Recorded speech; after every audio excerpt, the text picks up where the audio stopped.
Bonjour et bienvenue dans le book haul de mai. Alors, ouais, il va falloir que je vous explique. Je devais aller au salon du livre, je devais aller en librairie, j'avais une palle planifiée pour le mois d'avril et de mai et de juin, et là j'ai tout revu parce que il y avait des bouquins que je pouvais pas avoir, et j'ai la chance d'avoir une librairie dans laquelle je me sers de temps en temps qui a, semble-t-il, l'autorisation, comme beaucoup de librairies, de prendre ou du drive ou de la livraison à domicile. Donc j'ai opté pour ça, mais j'avais déjà fait ma palle, mon book haul pour le mois de mai. Donc les livres que j'ai récupérés il y a 2 jours, je vais les passer dans celui de juin. Donc j'ai décalé certains bouquins. Sachant qu'à un moment donné, j'avais pratiquement plus rien à lire, sauf 2 ou 3 que j'avais pas trop envie, enfin dans lesquels j'avais pas trop envie de me lancer. D'ailleurs, vous le saviez, il y avait par exemple les 2 premiers tomes du Sorceleur, etc., que j'avais mais que je mettais sur le côté en me disant on verra cet été. Et là, j'étais en train de me dire ouais, qu'est-ce que je vais lire, parce que bon, j'avais fini mes livres d'histoire. Relire des livres d'histoire, je veux bien, mais bon. Voilà, donc j'ai décidé de relire. Ah, j'ai oublié un livre dans les relectures. Oh punaise. Bougez pas, j'arrive. Non mais c'est pratique, il est là parce que je l'avais déjà. Voilà, évidemment, je prends un truc et tout qui se casse la figure, comme d'habitude. Voilà. Non, j'avais prévu là, et en fait, je suis pas allée le chercher, mais comme il était là, je l'avais sorti pour la relecture. Non mais. C'est réfléchi les vidéos. Hein. Alors, voici les livres que j'entends lire pour le mois donc de mai. Sachant qu'il y en a déjà un que j'ai fini, si vous l'aurez sûrement vu sur Instagram, et 2. En fait, j'en ai fini 2. Bon, hein, c'est un microbe. Je l'ai bouffé au petit déjeuner. Enfin, je me suis levée un matin très tôt, puisque j'étais au travail. Et comme j'avais 1 heure à tuer devant moi, je l'ai lu. Voilà, donc j'ai attendu que la casse-basse réveille. Et je me suis dit, bon, avant que tu travailles, que la casse-basse déréveille et que tu te mettes à te courir comme un lapin partout pour récupérer quelque chose, oui, je sais, j'ai un problème de bretelles, mais c'est très énervant, mais c'est insupportable. Je vais les virer, ces trucs. Bref. Donc j'en ai lu déjà 2, et donc il m'en reste donc 2 à lire, dont un en relecture, et que les 2 autres que je vais vous présenter, c'est pour la fameuse nuit dont je vais vous parler à la fin de la vidéo. C'est la nuit des Noctambules, qui est organisée, je fais un teaser, qui est organisée par les chaînes Call Me Sab et Red Trip, donc par Sabrina et Perrine, qui ont développé cette idée formidable. Voilà, sauf que pour les vieux dinosaures que je suis, dont je suis, voilà, je leur ai dit, hein, je suis une fille qui me lève très tôt, je suis capable de me lever à 3h du 4h du matin, mais j'ai une baisse de régime généralement aux alentours de 11h30, 1h du matin. Donc j'espère que je vais pouvoir le faire, parce que sinon je vais être une loque le lendemain. Ça va être un peu compliqué. Bon, on commence tout de suite, dans 6 mois on est encore. Donc ça, c'est les livres que j'entends lire ou relire pour le 4e, et je vous parlerai donc de ma projection de livres pour la nuit là, des Noctambules. Voilà les 4 livres que j'entends lire et que j'ai commencé à lire pour la pile le mois de mai. Ouais, c'est des petites pavasses. Non, pas pavasses, mais des petits livres, quoi. Enfin, il y en a un, c'est un microbe, mais voilà. On va commencer par le microbe. Alors, le microbe, pas dire ça, moi. Ça s'appelle Les Retombées de Jean-Pierre Andrevon. Toujours chez mes copains de José Clandestin, chez 10 Chroniques. Moi, je vais tous me les faire. Hein. Je vous le dis, d'entrée de jeu, j'ai repéré toutes la même collection, et je les ai tous cochés. Donc, je suis au taquet pour récupérer au moins 3 ou 4 petits livres comme ça par mois. Je pense que vous allez en voir, parce que j'adore, je trouve ça génial. Donc en fait, Les Retombées, ça parle, ça a été écrit en 79, il l'imagine en fait le jour après une explosion nucléaire, dont on ne sait pas vraiment si elle est, de quelle nature elle est. Et donc en fait, c'est la gestion de l'urgence du pouvoir en place sur cette catastrophe, qui souhaite un peu, choubi, un peu, effacer les problèmes et les retombées de cette catastrophe. Ça vous parle, ça? Non, ça n'arriverait pas à un pouvoir normal. La démocratie occidentale, jamais de la vie. C'est comme le nuage de Tchernobyl, quoi, ça s'est arrêté à la frontière. Voilà. Donc moi je l'ai lu, j'ai beaucoup aimé, il y a des personnages qui sont bien campés. En plus, il y a un petit Roland, là, quand ils les mettent dans le camp, petit Roland Seconde Guerre mondiale. Joli. 79, hein. Toute relation avec un truc qui aurait existé, machin, serait purement fortuit. Purement. Autre livre que j'entends lire en mai, mais que je n'ai déjà lu parce que quand j'ai eu plus rien à lire en avril et que j'ai fini au Saint-Nicolette, je me suis jetée sur la palle de mai. Oui, voilà. Non, mais c'est comme ça que je fais, hein, de toute façon. J'attends pas la fin du mois pour attaquer, moi je deviens hystérique. Non. Donc j'ai lu Le faiseur d'histoire de Stephen Fry, donc aux moutons électriques. Alors, je vous le dis tout de suite, en fait, j'ai mis un peu plus de temps pour lire la pavasse, là. Enfin, c'est pas une pavasse, hein, parce qu'en fait, en gros, c'est une pagination assez particulière, et donc c'est pas très gros, il doit y avoir 400 pages, tout juste. Mais bon, voilà, la pagination est assez particulière. Et le format aussi, vous voyez, la différence de certains formats, je sais pas, voilà, ça c'est un format à peu près normal. Enfin, normal, tout est relatif, mais... Vous voyez, voilà. Donc, c'est pas si gros que ça. Alors, je l'ai lu, il faut que j'explique, je l'ai lu en français et parallèlement, je l'ai lu en anglais. Je l'avais en anglais. Je l'avais lu il y a... En fait, je l'avais pas lu. Je me suis aperçue en le lisant en français que j'avais dû sauter pas mal de choses. Et donc, j'y suis revenue. Et je l'ai récupéré au fin fond d'un placard. Je savais pas vraiment. On aurait dit Indiana Jones. Hein. J'ai fait indie au fond de mon placard. Derrière mes livres d'histoire. Ce qui vous vaut bien que... Voilà, il faudrait vraiment que je mette un coup de pied dans la fourmilière un jour. Oui, parce que les livres d'histoire étant les priorités des priorités, j'ai mis le livre d'histoire en priorité et j'ai claqué mes livres en anglais, c'est-à-dire tout ce que j'ai en VO, j'en ai quand même pas mal, au fond. La fille tarée. Parce qu'en fait, quand j'ai commencé la lecture, je me suis aperçue qu'il y avait beaucoup d'anglicismes, beaucoup de jeux de mots, et je me suis souvenu qu'il y avait beaucoup de jeux de mots linguistiques de la part de Stephen Fry. Et en fait, je me suis dit, mais en fait, c'est très dommage, parce que moi qui suis anglophone et qui apprécie beaucoup et qui connaît les subtilités aussi de la culture anglo-saxonne et principalement anglaise américaine, ça me pose aucun problème. Par contre, pour des non-initiés, je sais pas si tout le monde peut comprendre, surtout qu'il y a des choses par exemple en allemand qui sont pas traduites, alors là, brasse coulée, mais comme c'était traduit en anglais, du coup, pas brasse coulée.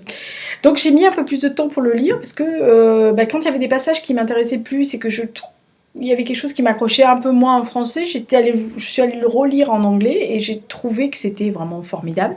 Donc c'est l'histoire de Michael Young et du professeur Leo Zuckerman. Lui, c'est un thésard à Cambridge. L'autre, c'est un vieux professeur qui a un brin obsédé enfin, c'est un physicien, mais qui a un brin obsédé par la Seconde Guerre mondiale et notamment l'Holocauste Shoah. Oui, je cite les deux termes parce qu'en anglais, ils mettent les deux... Enfin, c'est assez... ils expliquent. Voilà, donc... bref.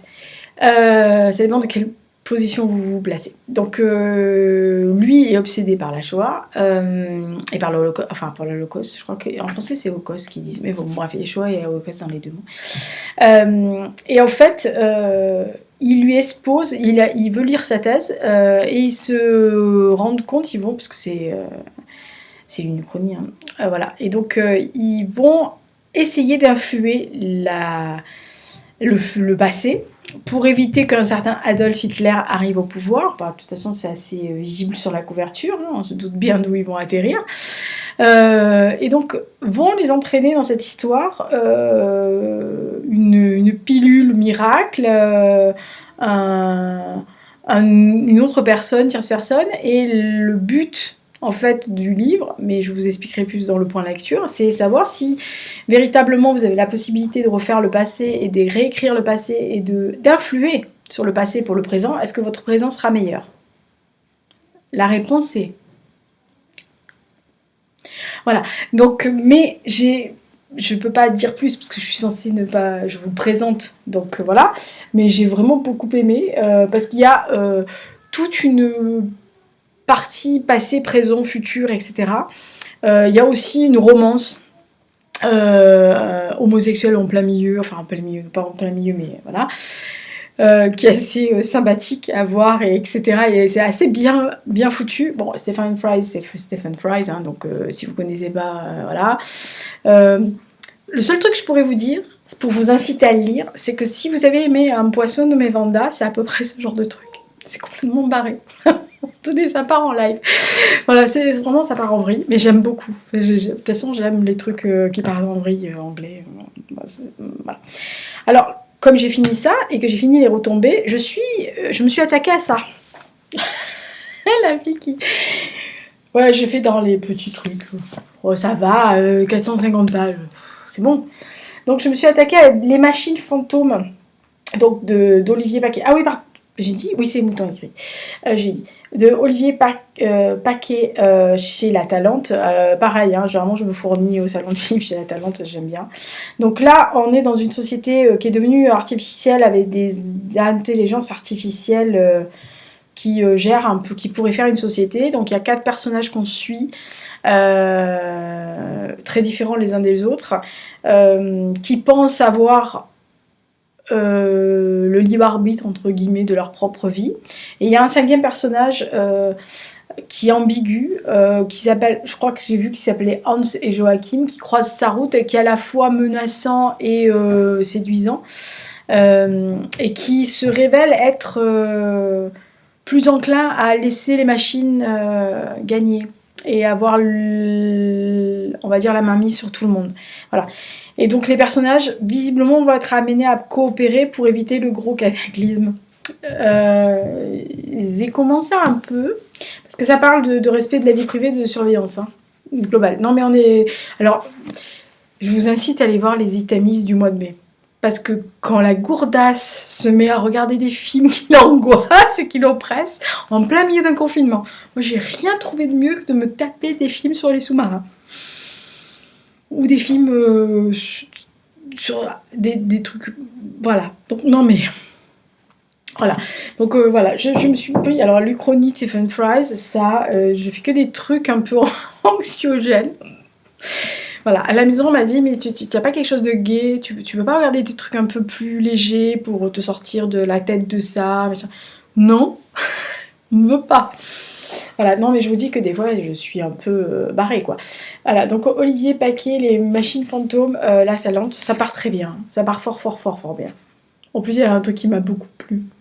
Parce qu'il y a des choses qui me plaisent. Voilà, il y a des trucs qui me plaisent. Donc, on va y arriver. Book haul, relecture. Et alors là, je vous explique, j'ai pas eu beaucoup de temps à me dire qu'est-ce que tu vas bien pouvoir relire, parce que en 2008, je n'avais pas cette chaîne-là. J'en avais parlé longuement sur mon blog. Donc c'est Lisa Giraud-Taylor, toutattaché.blogspot.com, pour ceux qui veulent voir. Il y a ma playlist, hein, ça aussi, il y en a certains qui me demandent. Il y a ma playlist, tous les jeudis, je fais une playlist qui est sur Spotify aussi.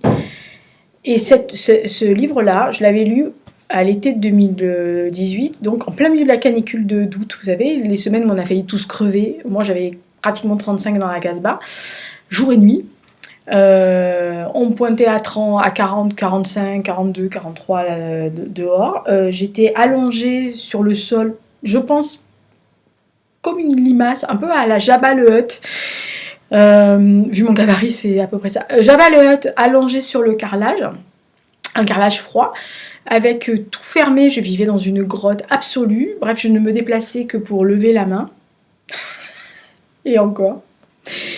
En plus, j'avais récupéré le petit chat, enfin le Général Lux, qui était comme ça à l'époque. Et donc, il se blottissait contre moi, qui me servait de bouillotte. Donc, 35 degrés plus la bouillotte.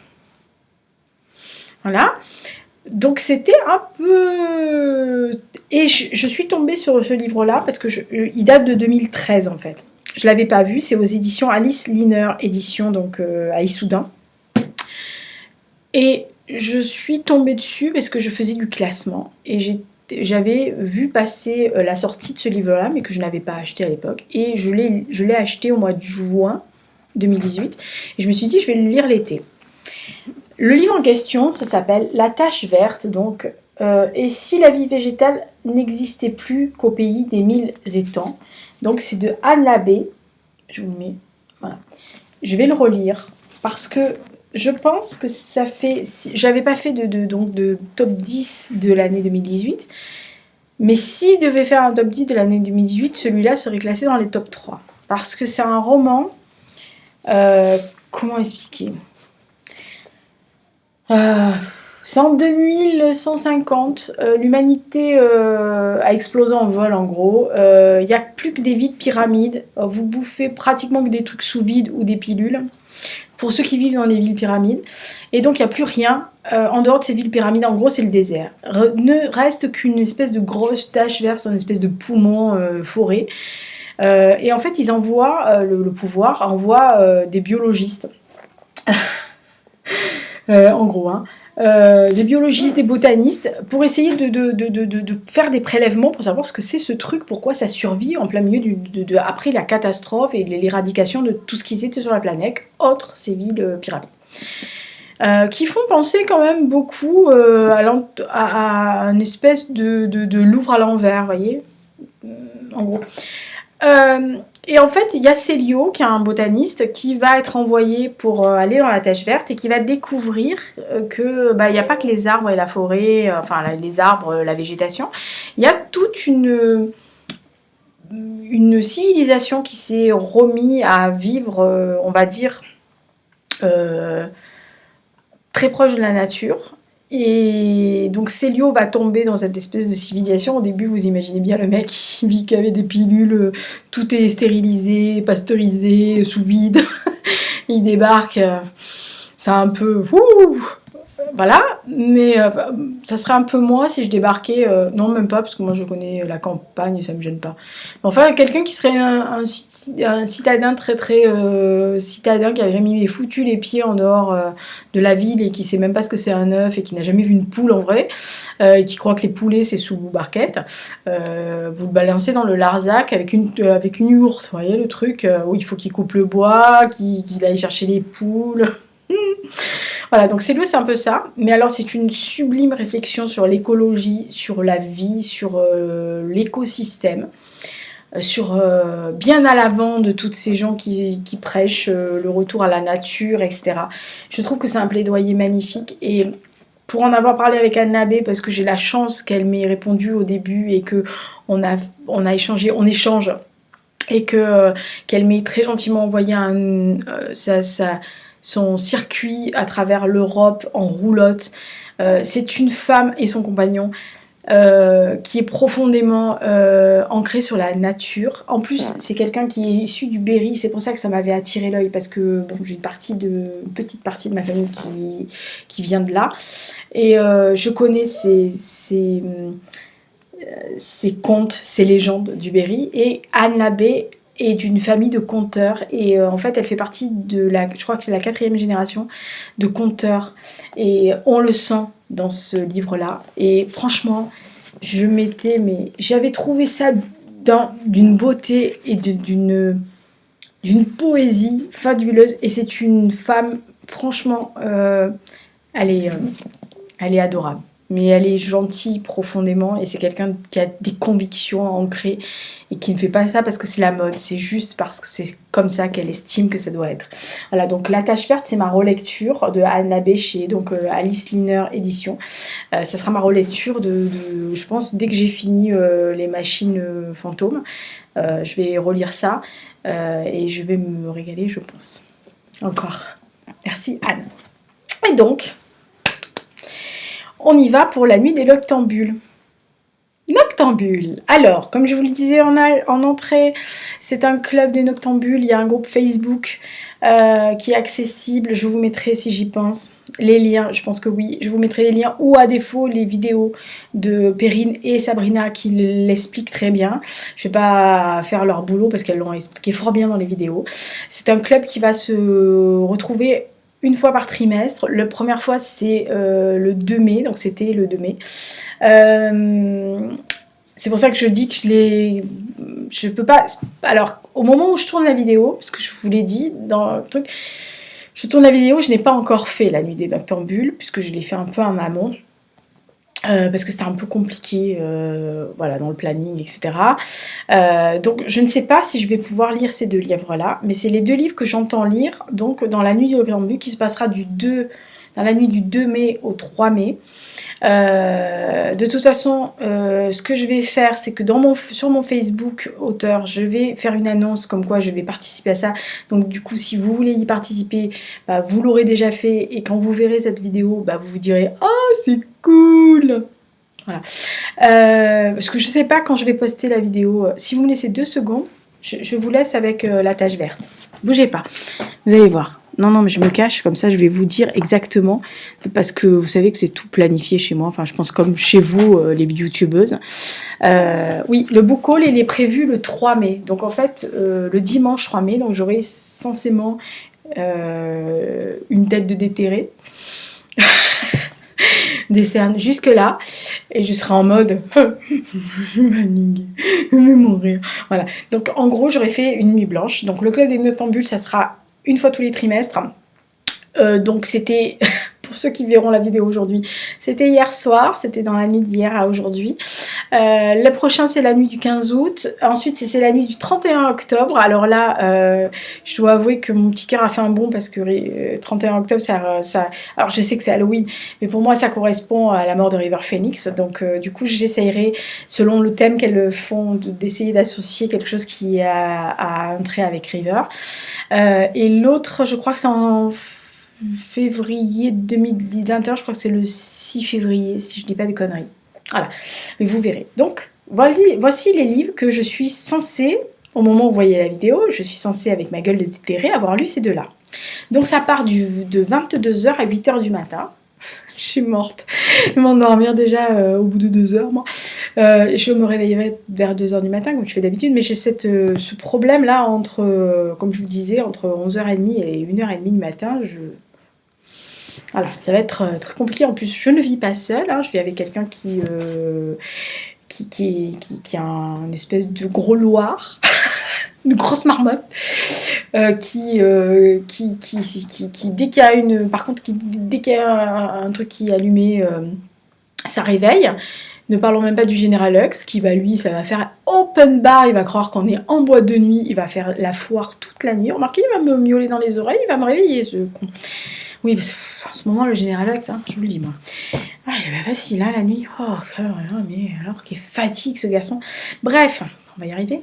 Voici les 2 livres que j'entendais. Alors, c'était 2 livres que j'avais dans ma palle depuis un moment, comme Le Sorceleur, que je n'entendais pas lire tout de suite. Je comptais lire le premier, là, que je vais vous montrer au mois de décembre, pendant les fêtes de fin d'année, que je n'ai pas du tout lu parce que j'ai lu complètement autre chose et qu'en plus... il est arrivé une avarie familiale, donc en gros, j'avais pas trop envie de lire ça. Et puis après, je l'ai mis sur le côté. Alors, c'est l'intégrale, en fait, de Lemons Tunnel de Oksana Hope, qui est parisienne, hein, voilà, qui est née en 71. Oh, on a presque le même âge. Qui, en fait, a fait 3. Donc, les 3, c'est Allégeance, Chaos et Pénitence. Alors, en fait, c'est 200 ans après la fin de la Seconde Guerre mondiale, donc de la victoire d'Hitler, visiblement. Donc, c'est une uchronie un peu dans le style... le maître du haut château, plot, enfin en français c'est le complot de l'Amérique de Philip Roth, etc. Enfin, dans ce style-là, donc un peu comme Vastica Night, où là c'est 1000 ans, là c'est 200 ans. Et en fait, l'héroïne, Christa, qui est une jeune Aryenne, a été élevée selon les préceptes du nazisme, donc elle est parfaite. Rien qui dépasse, jusqu'au jour où, visiblement, elle va suivre une femme dans les égouts de la ville, donc de Germania, et elle va découvrir tous les rebuts que le régime nazi a toujours éliminés, et en fait, ils vivent. Voilà, donc ça va l'amener à se poser des questions visiblement et de savoir quel est le fonctionnement dans le monde idéal pour lequel, pour l'instant, elle pensait vivre. Donc ça, c'est Lemons Tunnel, donc Oksana Hope.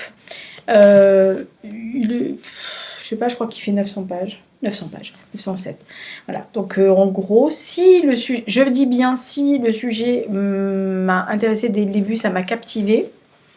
Normalement, il devrait y passer parce que c'est à peu près le genre de bouquin que du chronique je peux aimer. Autre livre, et ça je fais un clin d'œil à Justine, à ma copine Justine. C'est elle qui me l'a conseillé parce qu'elle m'a dit « Oh mais toi tu devrais aimer ». En fait c'est La rivière à l'envers, c'est aussi l'intégrale donc de Jean-Claude Morleva. Morleva, oui c'est ça. Qui parle d'un voyage fabuleux pour Tomek et Anna. Et voilà. Je pense que c'est pour ça qu'elle a vu Anna, elle a dû dire c'est pour moi. En fait, ils vont essayer de trouver une rivière qui coule à l'envers. Il y a plein d'histoires, etc. Donc, je ne sais pas du tout vers quoi je m'aventure. Je pense que c'est beaucoup plus jeunesse que ce que je pense. C'est vraiment un livre jeunesse. En plus, derrière, j'y ai écrit le récit est un enchantement. Voyage initiatique, ça devrait me plaire. Ça. Bon, bref, si je suis venue à terme du Lubens-Tunnel, j'aurais commencé ça. Sinon, j'aurais commencé par ça et j'aurais commencé ça. Sinon, je suis endormie dessus.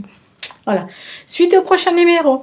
Peut-être que justement, dans mon point lecture de fin du mois, je ferai un point noctambule ou peut-être que je ferai juste une vidéo noctambule qui durera 5-6 minutes et que je mettrai sur la chaîne dans un jour complètement différent de ce que je fais d'habitude, qui sont les mercredis et les dimanches, juste pour remercier les organisatrices et puis vous donner envie. Donc peut-être que dans la semaine là, du 3 mai, vous verrez une petite vidéo de 10 minutes qui vous expliquera si j'y suis arrivée ou non.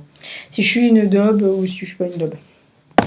Alors, c'est fini pour le book haul de mois de mai, donc ouais, j'ai quand même quelques bouquins quand même. Si je me tiens à ce que j'ai lu déjà et ce que j'ai dû lire théoriquement cette nuit, voilà, ça fait quand même... c'est pas mal, hein. Moi, je trouve que c'est une bonne... ça serait une bonne moyenne. En relecture, tous ces bouquins-là, moi je trouve que ça me plairait bien. Voilà, donc si j'y arrive, théoriquement je devrais y arriver. Oh, j'ai encore touché la caméra, désolée. Théoriquement je devrais y arriver, donc on verra. Les prochaines vidéos, il y a un tag qui a été fait par les mots de l'imaginaire que je voulais faire sur les années. Sur une chanson